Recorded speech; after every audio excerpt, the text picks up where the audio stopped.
Գիտեք, թե ինչ է տեղի ունենում, միջ Անահիտ Ավանեսյանը Նիկոլի մոտ աշխատում է որպես պարուհի։ Ինձ գրում են մայրեր, դիաբետիկ երեխաների մայրեր։ Սա պարզապես հիվանդություն չէ, սա ապրելակերպ է դանակի սայրին։ Առաջին տիպի դիաբետի դեպքում օրգանիզմը զրոյացնում է ինսուլինի արտադրությունը։ Երեխան դառնում է 100% կախված ներարկումներից։ Օրական 10-ից 15 անգամ մայրերը ծակում են իրենց երեխաների մատերը շաքարը ստուգելու համար։ Եթե շաքարը կտրուկ իջնի, վայրկյանների ընթացքում կոմա։ Եվ հիմա լսեք իրականությունը, սենսորները շքեղություն չեն, դրանք կյանք են, բայց Հայաստանում պետությունը չի ապահովում դիաբետիկ երեխաներին սենսորներով։ Մայրերը ստիպված են երեխայի սննդի գումարից կտրել, որպիսի ամսական վճարեն 36,000 դրամ 2 սենսորի համար, որպիսի երեխան քնի ժամանակ չմահանա։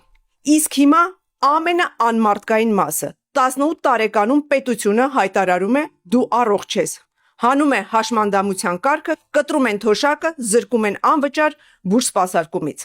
Բայց դիաբետը չի անցնում, 18-ից հետո այն ավելի է բարդանում, 28-ից հետո ավելի վտանգավոր։ Քաղաքակիրթ երկրներում սենսորը, պոմպերը, ասեղները պետության պարտականությունն են։ Այստեղ ծնողը չի մուրում, պետությունը ինքն է տալիս, որ կանխի հաշմանդամությունը։ Մայրերը մնացել են միայնակ, կույր եւ անմարդկային համակարգի դեմ։ Մինչ նախարարությունը միլիոններ է ծախսում PR-ի վրա, մայրերը գիշերները աղոթում են, որ իրենց երեխաները չմահանան քնի մեջ։ Մենք չենք խնդրում, մենք պահանջում ենք։ Մեր երեխաները իրավունք ունեն ապրելու ոչ թե ըստ տարեթվի, այլ մարդկայնորեն։